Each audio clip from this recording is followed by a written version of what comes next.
Thank you very much. It's a pleasure to be here. You know, this is kind of a serious speech.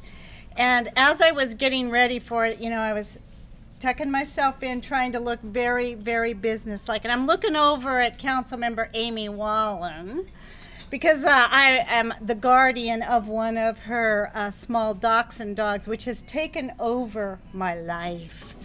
So just now I went into the restroom to get myself all, you know, straightened up for this speech, make sure I have my Kirkland pin on. I reach into my pocket, and what do I come up with? What I always come up with these days, doggy bags. So I just wanted to let you know that my life isn't all about the city. I'm also about a 15-pound dachshund. So good afternoon, and I want to thank you very much for this opportunity to share a few words about the state of the city. So last year I came to you as a newly elected mayor and with a message from a new and energized council, and that message was, as we heard from Bill, Kirkland is open for business. Last year I also spoke to you about 4 outstanding issues facing our city at that time, and today I want to update you on those issues and discuss some other opportunities and challenges. The first issue, the first and most important and immediate thing we needed to face last year as a new council was our quest for a city manager that would carry on the professionalism, integrity, and creativity of our last city manager, David Ramsey. So I want us all to put our hands up with our imaginary pencils. Come on, folks, get your hands up. With your imaginary pencils, I want you to check that box because we hired Mr. Kurt Triplett. He is hired.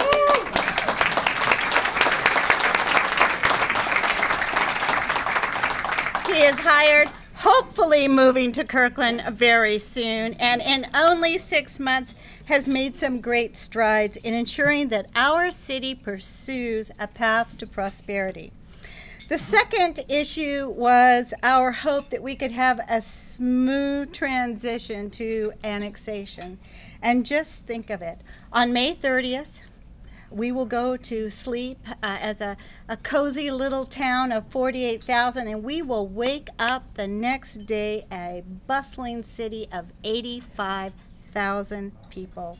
We will be the 12th biggest city in the state, and we will be the biggest city in the Fighting First Congressional District. And I hope that brings us some good things.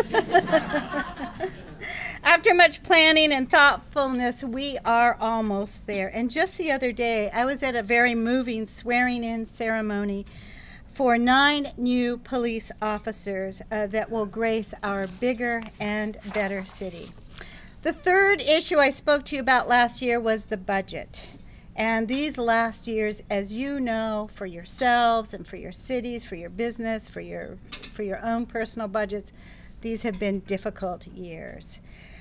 We have struggled during this last year to begin to prepare our 2011-2012 biennial budget. Has it been tough? Were there tough discussions? You bet. The 2011-2012 budget was just shy of $450 million. That's 2-year numbers, by the way. And it is an increase of nearly 13% from the last budget, which is directly related to increases of revenues and expenditures from the annexation area.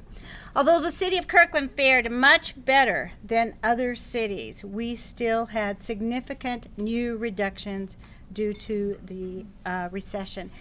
Among those reductions from this budget include the elimination of the police PROAC unit in parks, elimination of the remaining seasonal maintenance hours, further reduction in staff for youth and human services.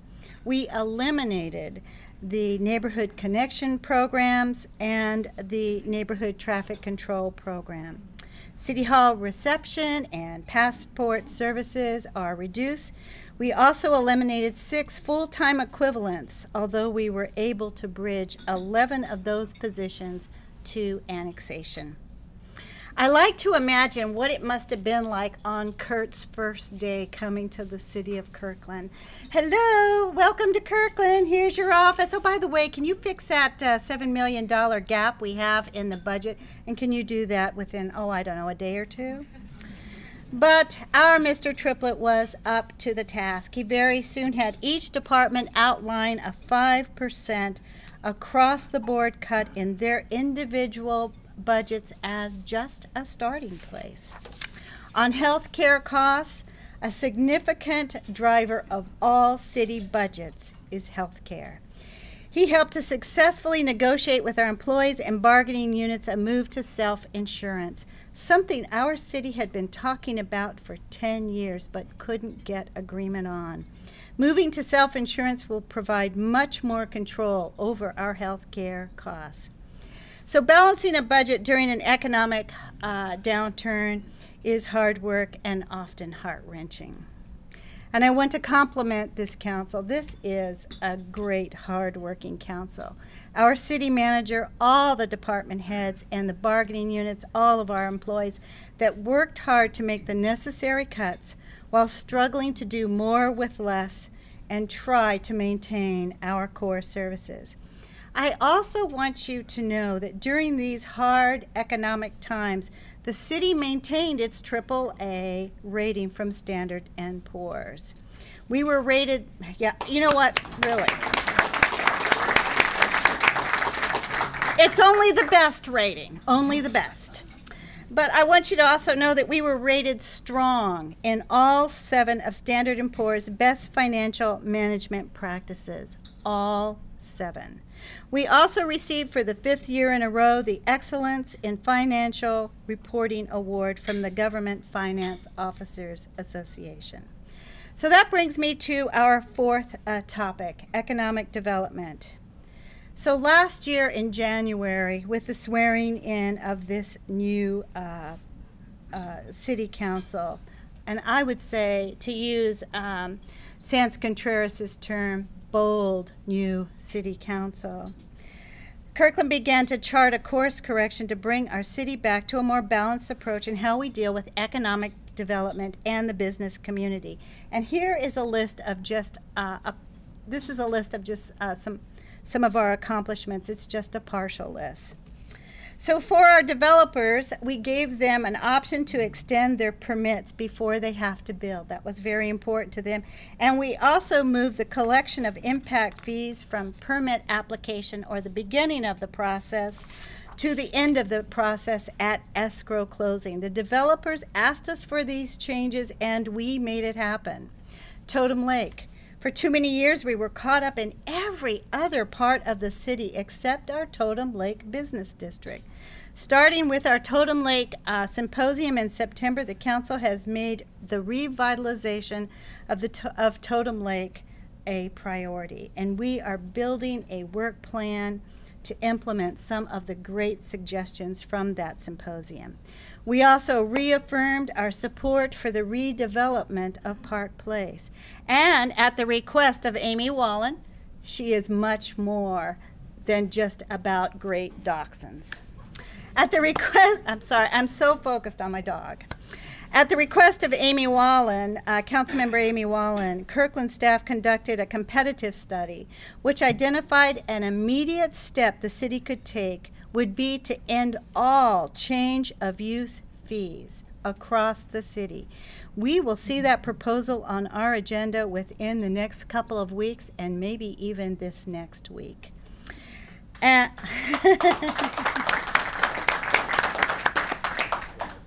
So what is on the horizon? Well, after annexation, it is my hope that we can look at the small business areas in the former annexation area and expand on them. This is something both myself and Councilmember Bob Sternoff wanted to see as an economic development strategy, but also a quality of life issue. Doesn't every neighborhood deserve an activity center where neighbors can gather, where there are jobs and services, a place to walk to access transit, a place that exhibits the tenets of smart growth and economics? I think they do. A public safety campus in Totem Lake. We have purchased the property where the My Home store is currently located and we've issued bonds to build a long overdue police station, new jail, and municipal court. This project will not only provide critical space and up-to-date facilities for our public safety personnel, but will also be a catalyst for development in our Totem Lake Business District. Now let's head to our southern boundary, out to the South Kirkland Park and Ride. We are supporting a transit-oriented development at the South Kirkland Park and Ride. This project will not only provide housing from market rate to affordable over a first floor of retail, but it will also add approximately 250 new parking spaces for users at an already at-capacity park and ride. In addition, the Kirkland Planning Commission is looking at a Yarrow Bay Business District in the Lakeview neighborhood that would both complement and be complemented by the South Kirkland Park and Ride transit-oriented development. So there are also just a couple of controversial issues that I want to discuss that are up for discussion. One is called the TBD, or Transportation Benefit District. I just want you to know I'm a huge supporter of the Kirkland Transportation Benefit District. The state legislature a few years ago gave the authority to cities to impose a $20 fee per vehicle in the city. We are looking at, should it pass, at using those funds on road maintenance only. Our roads are deteriorating faster than we can maintain them. And to me, this is a public safety issue and an economic development issue. We can't attract or conduct business on failing roadways, but this topic is being debated, and I would be misleading you if I told you it was fully supported by the council. Also, in February, we will hold a public hearing on school impact fees for the Lake Washington School District. Redmond, Sammamish, and unincorporated King County all have impact fees for the Lake Washington School District. We are the only jurisdiction that does not. This, too, in a very difficult time, could be a hard decision for the City Council. Little drink here. We're on the downhill slide now. What I want you to know is your council, your city council, is serious about enhancing the business climate in Kirkland. We want a climate that is robust and enduring. We believe a healthy business environment benefits not only the bottom line, but contributes to communities that are innovative, forward-looking, and built around a cooperative spirit. We believe that neighborhoods and businesses are meant to be together. We actually bring out the best in each other. Now, the economy is not under our control. Oh, how we wish it were. The county, the state, and our nation are struggling towards recovery. We are affected by what goes on beyond our boundaries. We are affected by what happens in our neighboring towns, their successes and their struggles. What we can do, though, is we can be the best possible Kirkland, a city that believes in the future and that has confidence. We can say yes more often than we say no to new ideas around land use. We can use the downturn to plan and build towards recovery. We do not have to waste this economic crisis. So I've tried to hit some of the highlights of last year and the upcoming year, but it is a daunting task. Whether it is working on regional boards to influence decisions on transportation, solid waste, human services, or flood control for the greater metropolitan area, or reaching out to our state or congressional representatives to work on favorable legislation, or attending neighborhood meetings or a chamber luncheon. This is a hard-working council focused on bringing resources to Kirkland, welcoming new businesses, and maintaining a high quality of life for our residents and those who make their living here. Your committed council is definitely up to the job. We embrace the hard work of governing and of evaluating competing goals. We cherish our neighborhoods. We value our businesses. We are tough on costs, even-handed with all stakeholders, and we insist on a tent that welcomes everyone. We believe in the future. And if I leave you with anything today, I want to communicate to you our confidence in the future and the prosperity of this town. So what can you do to help?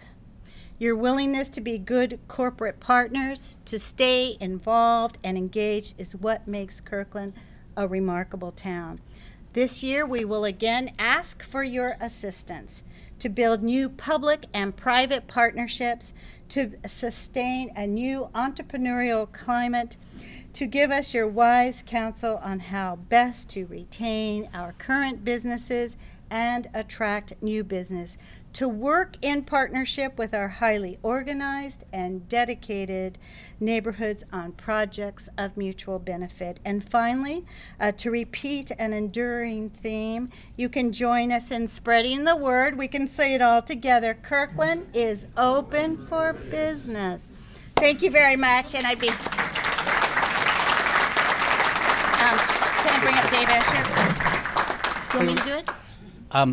If you'd like, please, there's pieces of paper in the middle of your table, and if you'd like to write down a question, then Jim's on this side of the room, I'm here, wave at us, and then we'll take the questions from you, and then Joan's going to have a couple other people come up here for a moment.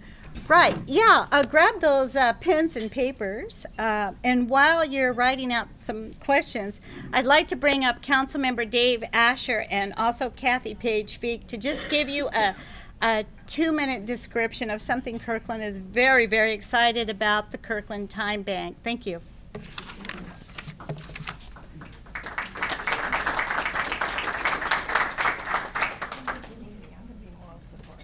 Okay.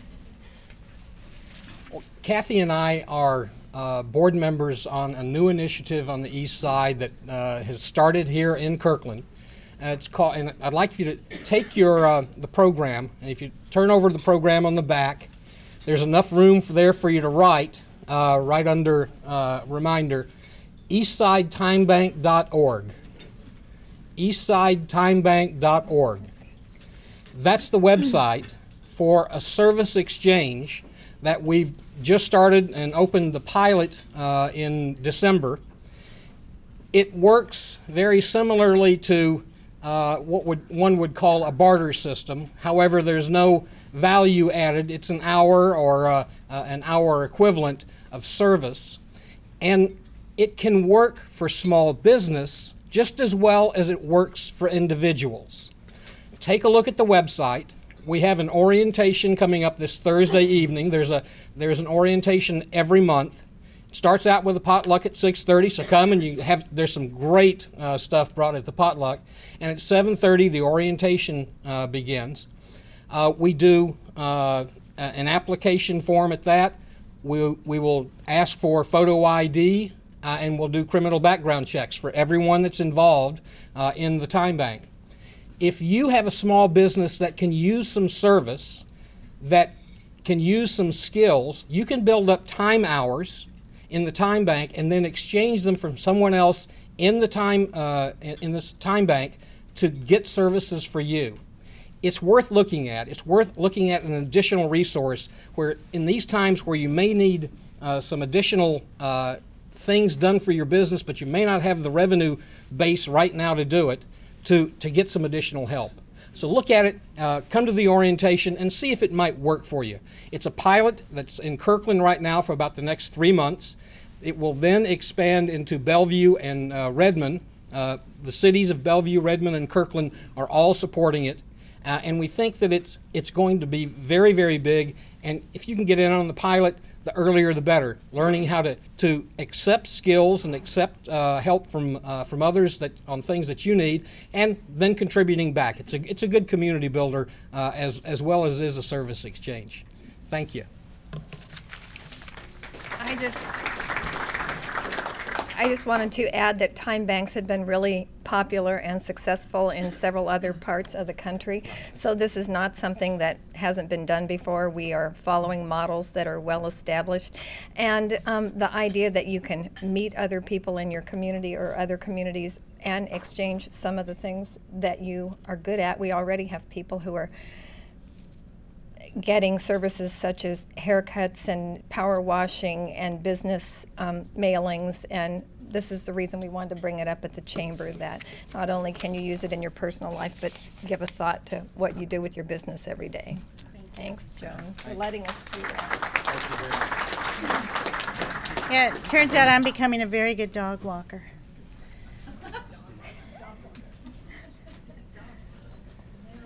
Do you want me to read them, or do you want? I'll read them to you. Okay.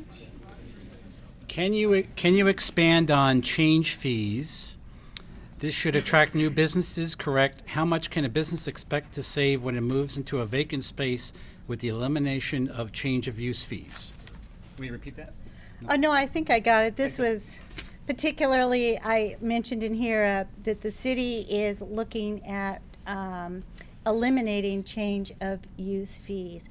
So if a new company wants to come and they're moving into space, it was formerly a hot dog stand, and they're selling socks or I don't know, doing some other business other than a hot dog stand. Maybe they're selling, you know, some sort of retail project, or they're a small restaurant or something. If it's a change of use, if it's from restaurant to retail, typically we would have had a change of use fee that we would have charged them.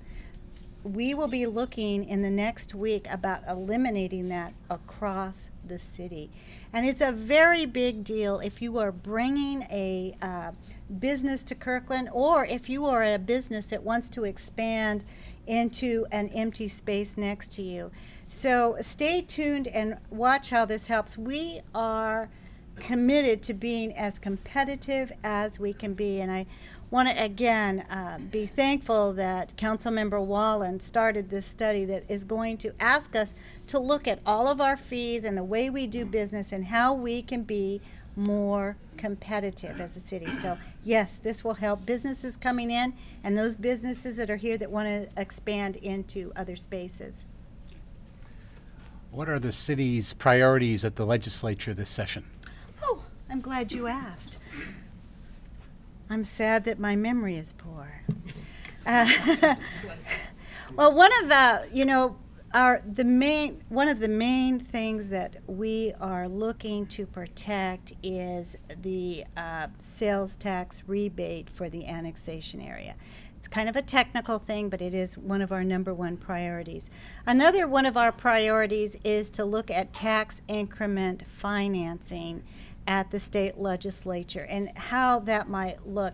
This is not a state that is particularly welcoming to all sorts of businesses. Many other states, their constitution and their business practices allow for things like tax incremental financing. So we're going to be asking for that. So council members, what are some of the other priorities?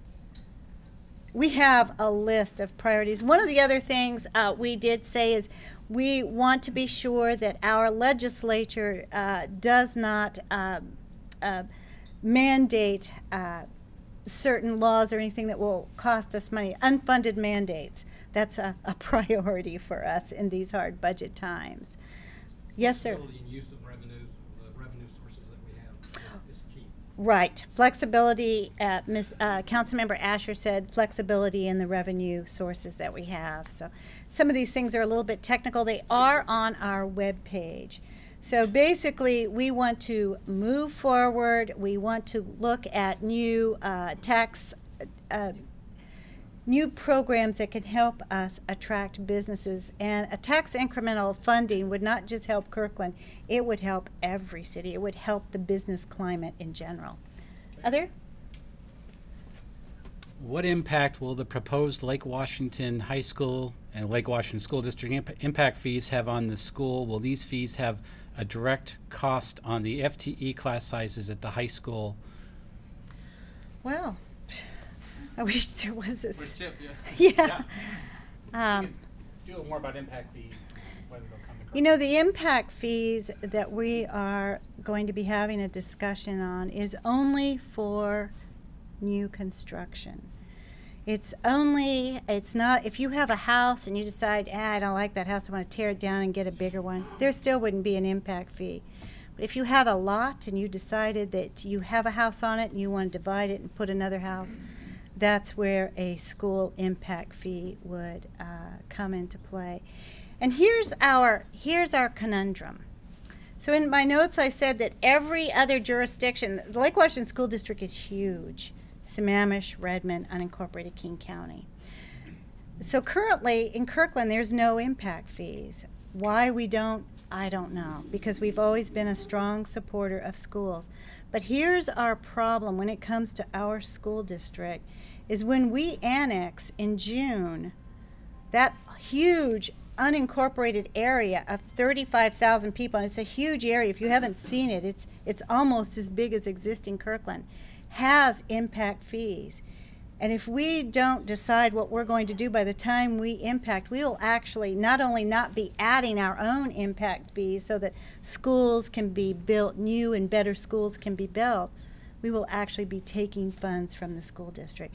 So we're going to be looking at that. We're going to be having a public hearing on, I believe it's February 14th, 15th, at our public meeting, and I urge you all to take a look at this. The school district is really the best place to go to find out where these impact fees go. They basically go for new construction though.